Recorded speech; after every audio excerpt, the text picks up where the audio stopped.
Okay. So welcome back. So you guys have been traveling with Kierkegaard for like 3 days, 4 days at this point. You just left like a small crossroads village where there's like an inn. You guys, it's probably the last night you guys had under a roof that you're gonna have before you reach Vigil. Is that where we parted ways with the Haster With family? Haster and his they were family. going to the Washley's estate. Yeah. Washley's? And the Wolfleys? Hasters were halflings? Yeah, Haster was the man. He didn't give you a last name. He didn't catch his wife's name, I guess. Maybe it was like a Lily or something. Who knows? Just a common halfling name. And they were leaving for the estate. He's going to become the head gardener for a wealthy lord. Because like throughout Vigil, there's lords all over the place, like knights and stuff to upkeep the land. And so there's like pockets of resistance if the wall ever falls. That's the whole idea. And there's villages with farmers and stuff all over the place, just like any other medieval type society. So it's the next day after leaving the village. You guys have made camp. You've all like helped collect firewood or set up tents or everything. Fallon is probably like tucking in. Taylor, do elves sleep in this world, do you think? Or are you going sleepless? I can go sleepless. I was going to say, if you're up to changing it from Pathfinder lore, stick with like the waking kind of Trance kind of thing. Trance. So like his eyes are open, he's aware of what's going on, but like it's happening in a dream. And so he can be woken very easily, but he still has to like turn his brain off. Yeah, like I don't care how we. Otherwise, you'll never surprise us. As far as regular Pathfinder rules goes, elves are supposed to sleep like every other race, but like there's other. I don't care if we stay with that. I figured you're playing an elf, so whatever. Okay. Whatever floats your boat. Like I never really played an elf before, so I would opt to have them sleep then, because it can justify. It gets rid of the easy justification of why they're always such bastards.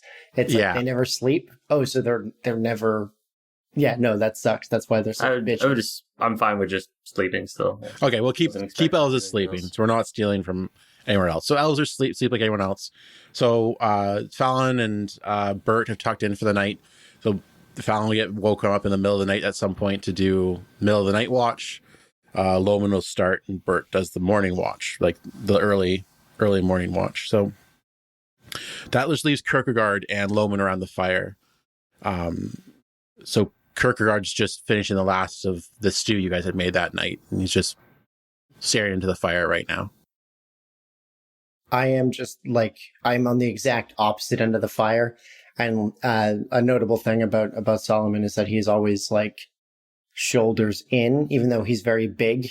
He's young, and so he does like the kind of small frame, kind of tucked in with that book between his hands. Got a mulcrum of it here. It's like a little leather bound book that like the size of a notebook. And just kind of gripping it between both of his big hands. And he's just kind of waiting for Kierkegaard to say anything. And I imagine as the fire kind of crackles on and he just tends to it and says nothing. I think, there's a certain point where you can tell he finishes the stew and he's just kind of sitting there with the empty bowl.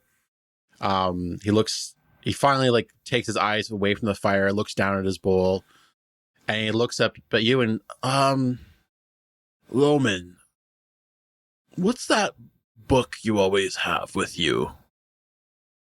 This book here, that's, it's, well, they tell me it was my father's. It's silly, but it's just it was his journal. It's just a few things thoughts he had. He seemed to start keeping it when he was about my age, and then he stopped around when he met my mother. There was a couple pages left when they gave it to me, so I read over it sometime. It's also worth noting, like, this is like the equivalent of like an arcane focus for him. Like, this is the physical representation of his bloodline for his spellcast. Oh, that's really cool. So Loman, so Kierkegaard kind of starts staring into the fire again, and he starts speaking again. It's it's good to keep connected to the ones that have passed, the ones that have passed through the land of Pharasma into the boneyards. Now, see, that's something I wanted to ask you about. It's, you say past as though spirits go places. Are there ever spirits that stay? Because again, it's just so silly, and I never knew the man, but my father in his journal here wrote about ghosts like they were around, like they were things people saw sometimes, and not just like, I'm not talking about like violent spirits like the ones that hurt people. Like he said people he knew to be dead were still around. Is that something? Would that be would that just be crazy if that was something that happened to people? And if someone did see stuff like that, would that be? Do you know? Do you know anything about that? Loman, yes. That whole time you were talking, he had like a kind of a look of like he kept wanting to jump in and he didn't know how. It's like, yeah. Yes, I've heard of such a thing, and such a thing is an abomination in the eyes of Pharasma. When people or creatures die, they are meant to meet Pharasma. She is to judge them, and she chooses where they go afterwards, which part of which realm they travel to, whether it's if they were faithful followers of Nethys, like your two companions, she would send them to their realm, possibly. If they were followers of Iomade, she would send them to Iomade. If they were evil, they would go to an evil place. And sometimes, if say they didn't have, if there was no place for them, what does she do to them? She finds a place for every soul. That's her whole reason for being. Would that not mean that maybe sometimes their place is here? Get fucked. Yeah, You're not ready for that. Kierkegaard's not ready for that. That was he's kind of taken aback. He doesn't quite understand what you mean. But he considers it for a bit. Generally, when a spirit decides not to move on, they come back as undead, such as simple evil skeletons, or as hauntings in old houses, or they don't want to let go.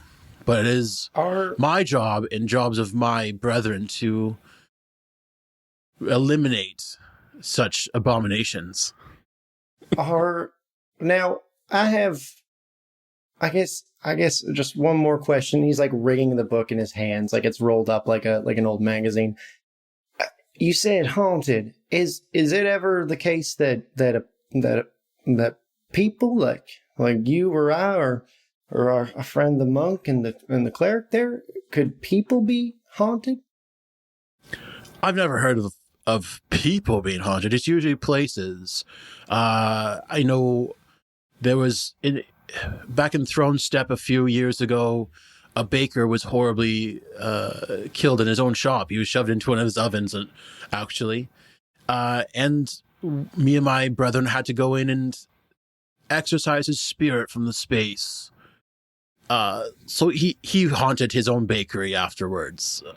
There was a few injuries and stuff, but we were made aware, and we made sure he found his way to Pharasma and his final rewards. Then, Now, this next part's gonna... I know you're already sitting, but I'm just gonna ask you to... if you could just stay sitting. And Loman's gonna stand up and go, do you think maybe you could do that for me? And he's going to use a level 1 spell slot to summon monster 1 for a ghost. And a kind of like purplish, kind of like dripping phantasmal image is going to just kind of stand up next to him. And it's a human. The features are really difficult to see, but it is clearly like doesn't share his tusks, but it's got like, there's something about it that looks a little bit like him, like immediately. But it's a human frame, almost as tall as him. And it kind of just like stands there and doesn't do anything and doesn't make any noise and just kind of like looks at Kierkegaard. So when you summon this, he like falls backwards and he kind of scrambles away from it. And then he stands up and... Now, I know it is frightening to see, but it doesn't do anything. It's just here. And until I like point it out, no one else seems to notice it. Bowman, I've never seen anything like this before in all my years fighting undead. I've never read about anything like this. I've never heard of it doing this, following a person like this. This is new, but I know in my heart that Pharasma would not stand for this. We have to send him back to her. He has to find his place in the afterworld. Would you like me to try to send him back? Kind of look at him nervously and then look at the ghost and go, I would very much like that. Just kind of stands there, and it's been standing there for the better part of this year, and it has been freaking me right out of my gourd, if I'm being completely honest with you. And I think it might be why I was dismissed from the fighting pits. Okay, so he just nods at you and sternly and looks at you, and then he kind of like steps up to the ghost. He like rolls up his sleeves and like rubs his hands together, and like you can see he's like standing, like he's getting a nice wide stance, like he's ready for a fight, and he stares at this ghost, and then he brings his arms up in like a power move, and he like his eyes wide over, and you can see like this burst of like energy from him, and you feel like you were kind of weary a bit before from the long day. When this wave hits you, you feel like rejuvenated. And so you said he was purple, the ghost? Yeah, it's kind of like, it's not like in the firelight, you can only really see it because of how purple contrasts on like the dark blue of the night sky. Okay, so the wave hits the ghost, and the purple all starts turning yellow, and there's a bright light, and then the positive energy fades, and he's still there. He's still purple, and he's untouched. And you can tell like Kierkegaard is really like unsure of what just happened.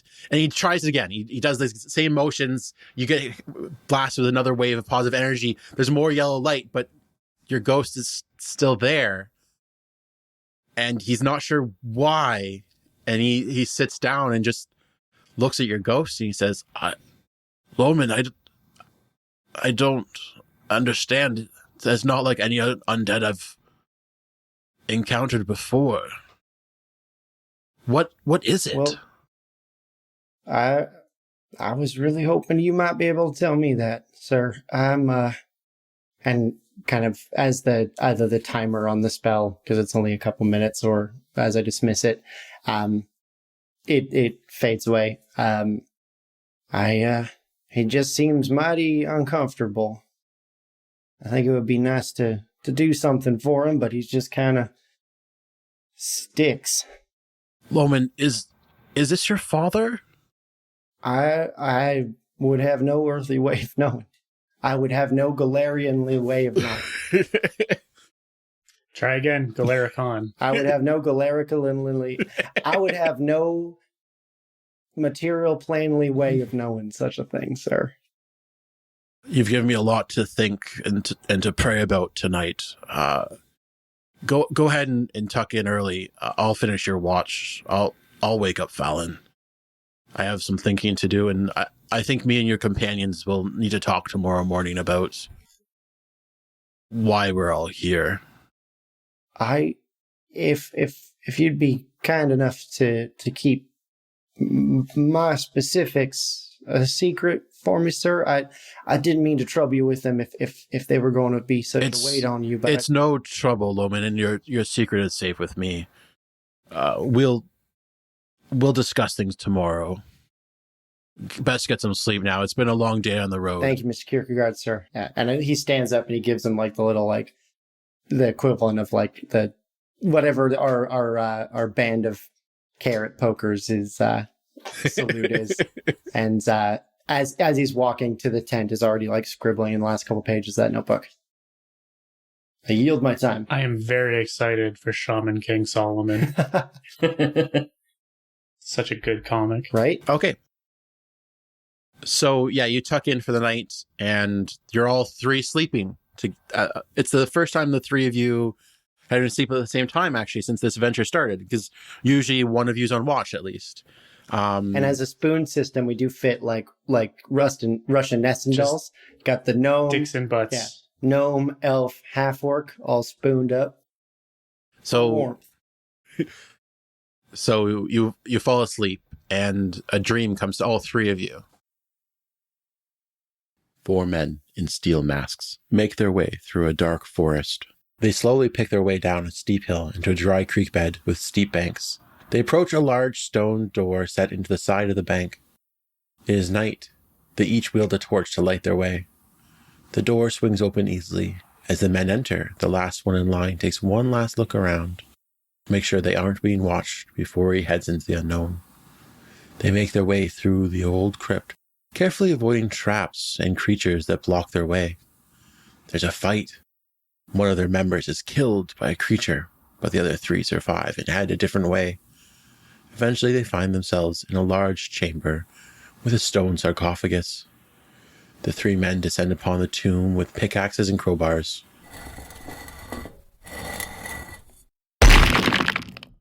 The great stone lid crashes to the ground. A corpse in gleaming armor is revealed. The dead lord has a gold amulet around his neck. The head looter reaches out slowly, hesitantly, and then with a quick movement, he yanks the golden amulet away from the long dead lord. Suddenly, a fierce wind kicks up around the men.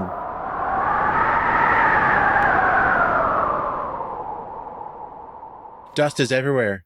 2 of them step away, but the third is slow. The hand of the skeleton has grabbed him. The skeletal lord draws his long-forgotten sword, and the trapped thief screams. The sword is driven into the thief's chest, silencing his scream. All that is heard is a gurgling as the life leaves his body. The other 2 waste no time. They turn tail and run. Up and up and up through the crypt, they run past long-dead skeletons that are rising from their crypts and starting to give chase. The thieves run for their lives. They're running. The door comes into sight. They can see their salvation. But a skeleton steps in front with a spear, and a quick thrust, he catches one of the thieves in his gut and flips the thief over his shoulder. The last thief takes his chance. He reaches deep down into himself and uses up the last of his reserves and launches himself towards the door. As he flies past the entrance, the door slams shut behind him with a loud crash. He's lying in the dirt, breathing heavily. He can't believe it. He made it out. After a few moments, he opens his right hand. The moonlight glints off the golden amulet. He has it. The high priest would be pleased. He will be rewarded very well just as soon as he can return home. Return to the city of Vigil. He mounts his horse and begins his long journey. As he rides past you, a figure steps out of the trees and looks straight at you. The figure is a woman in silver armor and a long red cape, and she says to you as she looks you directly in the eyes, "Follow Kierkegaard. Restore what was lost.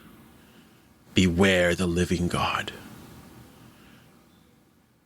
As you all wake up in a cold sweat, you realize that this was no normal dream. As you exit your tents, you see Kierkegaard at the fire making breakfast. He greets you all. Bloody hell, do you have some tea over there already? Fantastic. Simply smashing. Yes, Fallon, Your tea is almost I ready. have the shitty voice. I don't like having the shitty I voice. require an entire rasher of bacon. I did not. I believe my green room specifications were left with you by the captain. You can change your voice, Connor, if you want to. We can edit this part out. No, Let's I'm going to workshop stick it. with Kermit. It's the only voice that I can do consistently and that I can find. I was really upset when I Such- realized that like now every gnome has to sound like a Muppet. Not necessarily. Yeah, they do. That's my decision. It's like, okay, we're running with this. This is happening. I can't wait to throw some gnomes at you The difference guys. between a halfling and a gnome is actually the felty texture to their flesh. I'm going to have a hard time not slipping into Yoda Yes, because they're true. so close for Yeah. me. Or Fozzie Bear, even. Or Fozzie, yeah. Yeah. Waka waka waka. Christ. I use Divine Smite. Waka waka. Okay, Waka, Waka waka. so you all sit down and start having breakfast, and do any of you say anything? I'm going to burn a spell slot, mending a broken egg just to break it again. What the fuck? Okay. Like, okay, sorry. Walk me through it. What do you mean by that? What do you mean? What do I mean? He So cracks it. when he and- cracks an egg into the pan, I'm going to cast mending and reverse entropy to put the egg back into the egg. So are you And then- subtly doing this, or like you're just blatantly no fuck you? No, it's obvious. Okay. Yeah, no, it's under the guise of studying destruction. That's Bert's whole thing. Yeah, I like that. That's cool. I become Bert, destroyer of eggs. I am become Bert, destroyer of eggs. Should we talk about the dream? Is that what you're fishing for here? I don't know. Do you want to talk about the dream? I don't know. Actually, you know, Connor, do you have knowledge religion? I assume so. Give me a knowledge religion check. Yeah, +6. Let's do this. 17. Okay. Nothing. No, you don't get nothing. This was a hard What? religion roll. It was a hard one. For a basic god? No, it's not about Pharasma. It's about something else. Okay. All right. What? It's supposed to- Oh, the mask that we saw, right? yeah, about the dream. Yeah. Oh, yeah. I guess I should be thinking about that living god thing. Okay, so that's what I'm doing. I'm meditating by breaking eggs and thinking about the living god. Here, I can broach this. I will turn to my compatriot of what's our god's name? Nethys? Nethys. Like, Bert, I do say, what the fudge do you know about a chap called the Living God? That's my 17 roll, right? No, that's roll again for that one. The Okay. 17 was something else. Okay. Well then, 14. You don't quite remember, but like for the name Razmir pops in your head, but you're not quite sure about that. But that's what's popped into your head, Connor, is the name Razmir, but Okay. you can't really remember much else. I'm getting... As I say this, Hang on, let me do my thing. Guy! I'm getting threads of... Fuck, what was it? Razmir? Razmir. I'm getting threads of Razmir. But I'm afraid that's all. That's a bloody sight more than I knew. Yes, I do read When more. I mentioned the Living God, though, do I see Kierkegaard? Yeah, Others he or something? looks up at you and Fallon, why do you ask about Razmir, the living god? Do you know of him? Oh, well, bloody funny question you should ask. I had this wicked dream last night. Saw 4 chaps go down into a tomb. Lots of blood and death on their way down. Some guy got strangled by a fucking mummy. 2 guys are making their way out. Another guy gets fucking crushed by a rock. And I think, bloody hell, think of it. I saw your face as the last guys he got out of there. So you're okay swearing now. Fucking right I am. Yeah, it's a slow build. So yeah, Kierkegaard's like Yes, really, I swear now.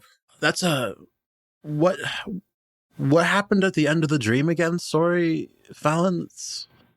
Yeah. Big old chap in a mask of gold, I do believe it was. Yeah, it was a silver mask. A silver? Oh, let me change He that. said, follow Kierkegaard, protect Kierkegaard, restore what was lost, beware the living god. I think I might have had the same dream. Well, this was clearly clairvoyant. We all shared the same dream. Rasmir claims was a man. My understanding, he was a powerful wizard or sorcerer or something. He claims to have passed the trials of the Starstone. So, you guys all have heard of the Starstone. It's like, it was like a meteor that hit Golericon long time ago. And if you touch this, you can become a god if you touch this meteor. The first person to do it was named Abadar. He was human. He touched it, became a god, and he became like one of the main gods. Like a lot of humanity followed him. He actually died, and they think that Pharasma passed him off into, and they don't know what happened to him. No one really knows. He died. All his clerics lost their powers overnight. It was a big calamity, actually, when this happened. Iomade used to be one of his like heralds, and she stepped up into his place, type of thing, to take over for him. But like, it was a big deal when it happened, because he was like all up in everyone's shit. Like, he was all over the place. But so him dying or whatever happened was a crazy thing to happen. So this where the Starstone landed, there's like a big like castle, and it's this thing where are we supposed to be able to see that? Yeah. We'll talk about that in a second. It's this big thing where like, if you can get to where the Starstone is, you have to like go like jump past this huge cliff to get there. It's this big thing, and you have to go into these catacombs, and if you can get to the Starstone, you can become a god. And like 3 or 4 people have been able to do it, but like anyone else who's tried has died. Like, lots of people have died trying to do this. So it's the Crash Bandicoot platformer. Probably, yeah. So Rasmir's claimed that he did the quest of the Starstone, and that he's a living god. He's chosen to walk among the people, to be a god on Earth and share his power with people. And he managed to take over a whole kingdom, and he sends out they're a very powerful kingdom now, and they send out like missionaries to other kingdoms now. And they're starting to spread around. Kierkegaard explains this to you. Like, there's he knows that they have a small group now in Thronestep, and maybe other places in Last Wall. They're trying to spread out and spread the religion of Rasmir. Cults. Yeah, you never want your god living among you. You don't want to see their flaws. Never meet your heroes. This is the man who sees me masturbate. So at this point, Kierkegaard starts explaining a mask to you. It's like, did the masked figure that spoke to you, did it have like red eyes, and like, was it pointy? And he describes this mask, and that's the picture I'm showing you right now. And that's the mask you all saw in your dream. It makes me think of Tassadar. What is Tassadar? No, not Tassadar. Oh yeah, like a Protoss. Yeah. So I was thinking Angry Magneto. He doesn't seem worried when you guys all say like, this is what we saw. He looks a little bit relieved, actually, and he says, what you've seen is a herald of Pharasma. She's a powerful warrior for Pharasma and a messenger. She's called the Steward of the Skeen. The fact that she's talked to you is quite amazing. You've all been blessed with a prophecy from Pharasma herself, most likely. See, I told you. It was a gift. Steward of the who? Steward of the Skeen, Skein. Oh, I thought scheme, like plotting. No, Skeen. Skeen? I'm not sure. I didn't name her. I stole this. Man, I have a confession. I received a dream as well, the day before I met you. It's why I actually came down to the embassy to hire people. I saw all 3 of your faces before I met you. Pharasma told me and other people in my church that I had to deliver an artifact to Vigil, and that I needed to find the 3 of you. And you were right where the steward told me you would be.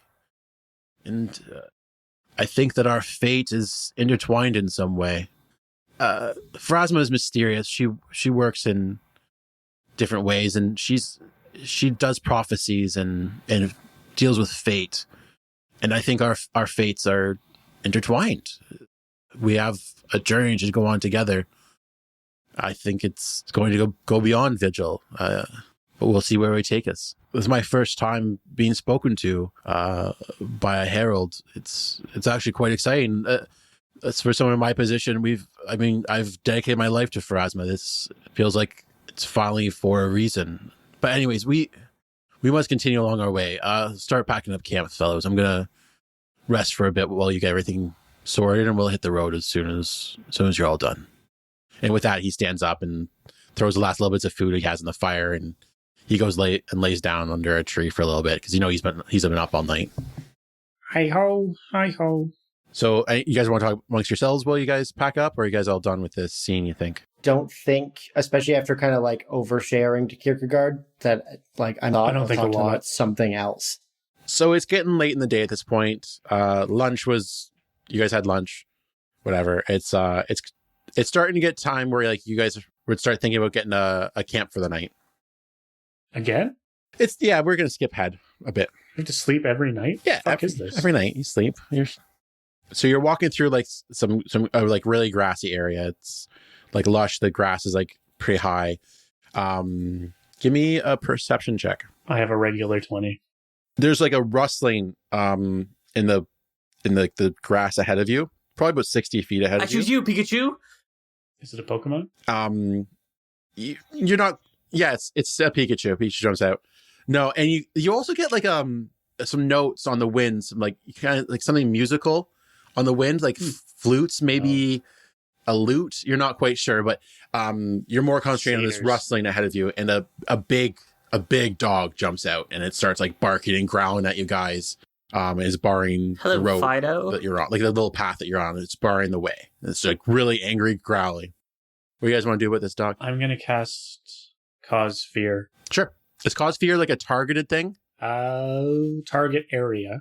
An area. One living creature with 5 or fewer HD. One creature? One creature. Okay. Yeah. So the dog turns tail and runs after Connor casts a spell. Yes! So what do you guys want to do now? All right, well, goodbye, Fido. I think we have to follow it. Okay, so you start following. As you kind of like the dog kind of like ran back over a hill, so you couldn't see it after like just a quick second. As you guys start approaching the hill, right in the middle of the roadway is a halfling with a small bow pointed at you and says, "What did you do to my dog?" You also notice he has a long spear a really long spear on the ground next to him as well. He's ready to pick that up. He's pointing his bow. He's pointing his bow right at you, Bert. What do you want to do? What did you do to my dog? I merely told him to leave. Well, only I can do that to old Spike. How'd you get him to listen to you? Look at me. I am fearful. Forgive me, Master Gnome, but I mean, I don't think I've ever been afraid of a gnome before. I guess I have to cast Cause Fear again. Okay. Oh, yeah. No. I'll roll Intimidate. Yeah. Sorry. That's way better. Okay. Hang on. Let me check my charisma first. Let me load my shit. Yeah. +4 Intimidate. Yeah. I'll give that a shot. 13. Okay. So he drops his bow and he starts booking it the other way now too. For an Intimidate check? Oh, sorry. You didn't cast. I thought you cast Fear on him. No. Yeah. Sorry. No. Intimidate. He you can see like kind of shudders with his bow. And he lets go of the arrow, but like it zings over your head, and you can tell he's kind of spooked. He let loose at us. Like he didn't mean. It doesn't. Like, give me a sense moto check. Okay. 18 total. So you can tell he didn't mean to shoot. You just spooked him so bad that it was like the two towers when they're all got their arrows pointed at the orcs down below, and the old guy just can't hold it anymore. It's like that. He's just like, oh shit. I grab the arrow if it's going towards Bert. And no, it goes like way up in the air. Way past Bert. Yeah. And so now I'll say, gaze upon me and shudder. Okay. You can tell he's kind of spooked. It was a warning shot. Just you tall folk better back up. I mean it. I don't see any need to attack a fucking halfling. We got shit to do. Is he in the way? He's kind of in the way, the direction you guys want to travel. All right. What's your business? Vigil. We're going to Vigil. Oh yeah. This is the main road to. I didn't mean to bar your way. Spike was just on guard duty, and you guys spooked him. I feel like we're just getting off on the wrong foot here. Okay, so I mean, he's lowered his spear. His spear is now like next to him instead of like threatening you guys, and you can kind of at least a bit embarrassed. It's like I don't know what kind of people go around casting spells on other people's dogs. I don't understand you. So yeah, you can tell this guy is kind of embarrassed and like kind of like not sure what to do with you guys. I don't know what to do with you guys. Well, I do believe we would like to continue on down the road, and we'll be on our merry way, if that's okay with you. Well, I've been all over this little area here, and there's not many great places for camping. Did you want to come back to my camp? You'd be safe for the night there. I know it's getting pretty long in the day right now. We do not turn down easy camp. Do you have tea? Oh, yeah, of course we have tea. Who will you take me for here? Then I would love a spot of tea. Off we go, chaps. All right, well, keep your arms stowed. You won't need them where you're going. We're quite the fierce band. Follow me, chaps. Weapons. So he picks up his bow, he puts his bow on his back, and he's got a spear, and he... Shit, none of us have so he starts leading you down... So he starts leading you down the way. Every so often, he starts whistling for Spike, and he calls off to Spike and shakes his head. He's not quite sure where the dog is. So you kind of come around a bend, and you see there's ahead of you. It's like a small battle camp. It looks like it's a ring. It looks like it's a ring of those halfling carts. You know, the one-wheeled carts. The whole camp is surrounded by a whole bunch of them, and each of them has a few spears. Like attached to them. So the whole camp looks kind of like an angry hedgehog. They're just giant out in different sizes and different angles to like give the whole camp like a ringed fence of spears. Solomon, I apologize. I appear to have misjudged our friend. As you're getting closer, you can see like there's campfires, there's smoke going, and you can hear that music. The lutes and the flutes are starting to come stronger. It seems like they're having it looks like a little bit of a party, and Kierkegaard turns to Bert and, are you sure this is wise, Master Gnome? We getting in over our heads? I believe we'll be okay. We carry watch through the night, as always. And hardying, what are they, halflings? They don't tend to bother me. I don't believe that they will be much of a threat. So that seems to appease Kierkegaard. So as your group approached the camp, the halfling, the unnamed halfling, takes you towards a gap in the carts. Shit, we should have got his name. Let's get his name. Do you want to ask him his name? Yeah. He introduced himself as Benji Fairbin. Of course. Yeah. Fairbin? Yeah. Benji Fairbin. So he takes you up to like the gap, and at the gap is a fierce looking halfling with a spear that's like 3 times his own size, and he's wearing a helmet that's like one size too big for him, and like in a big booming voice as big as a halfling can do, he's like, "Oh, 2 goes there," and it's like Benji, like you can see his shoulders just kind of like slump and like, Shifty, you know who I am, and these fellow travelers, I offer them a place to sleep. They seem a decent bunch. And the other guy, Benji, you know my name's not Shifty. I'm commander of the watch, Percy Longstaff, and you will address me as such. It's like, that's my porn name.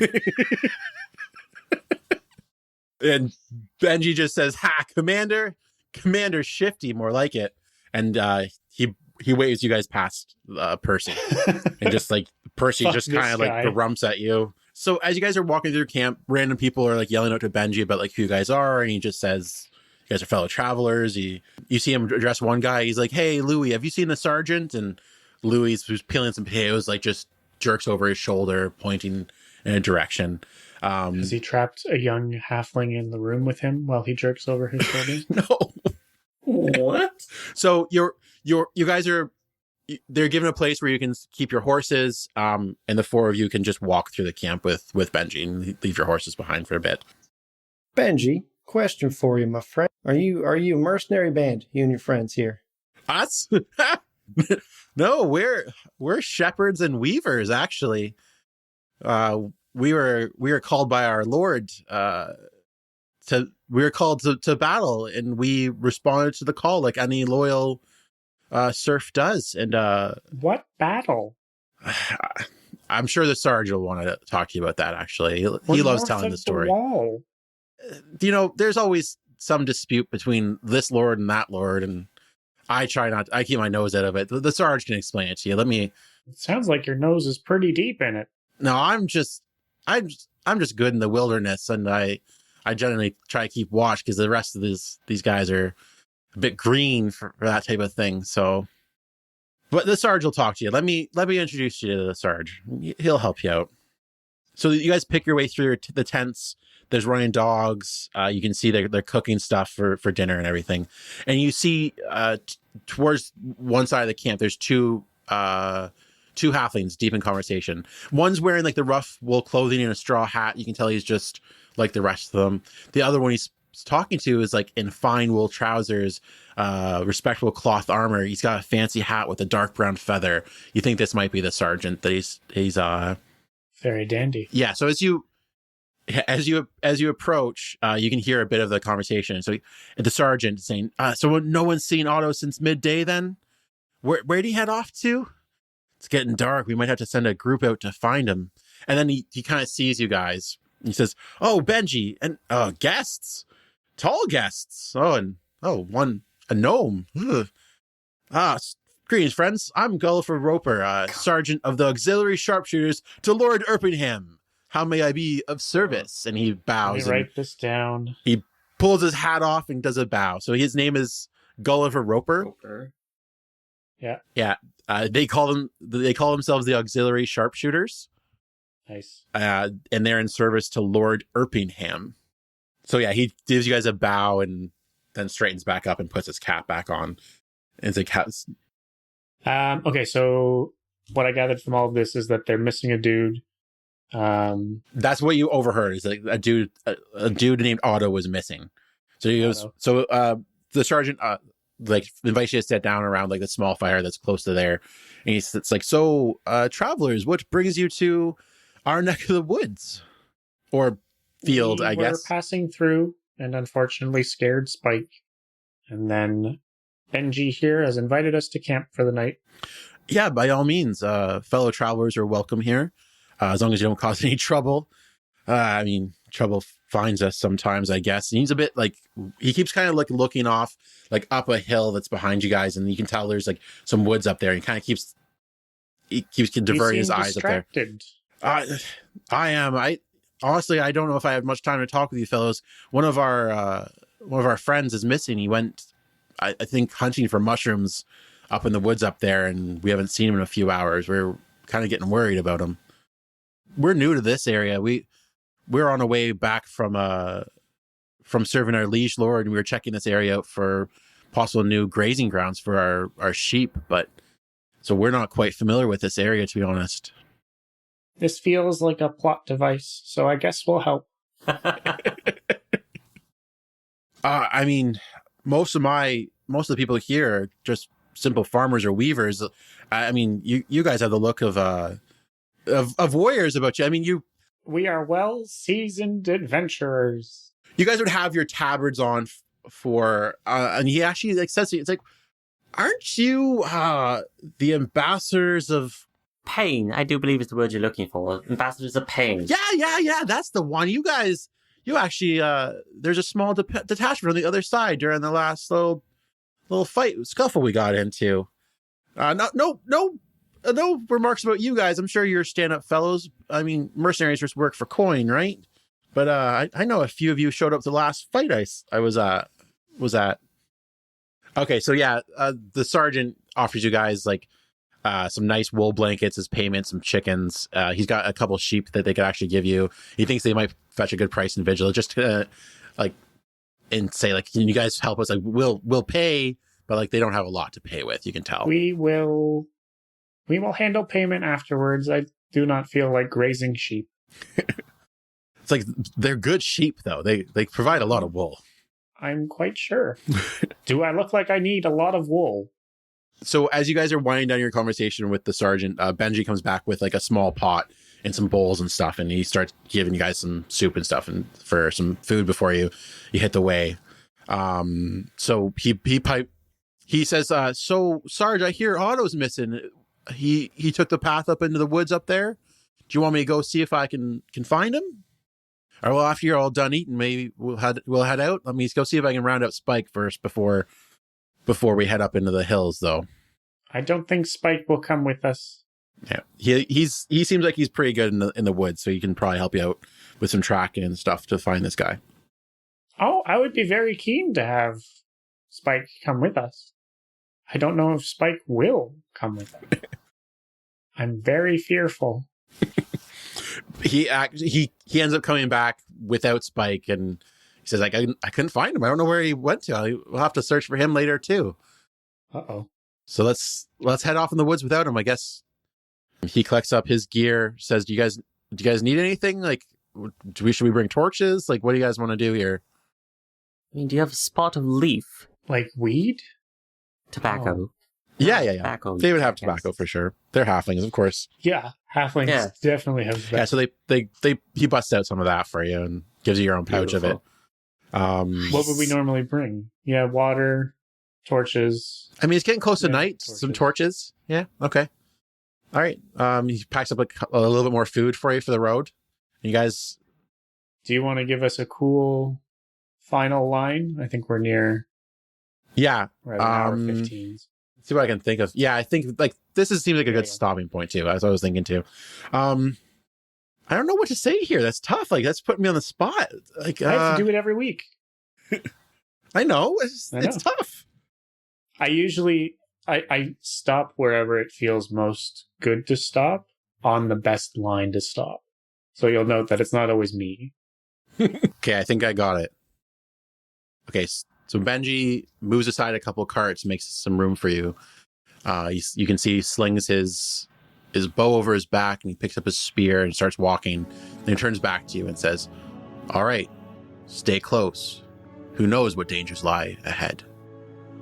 Fuck you.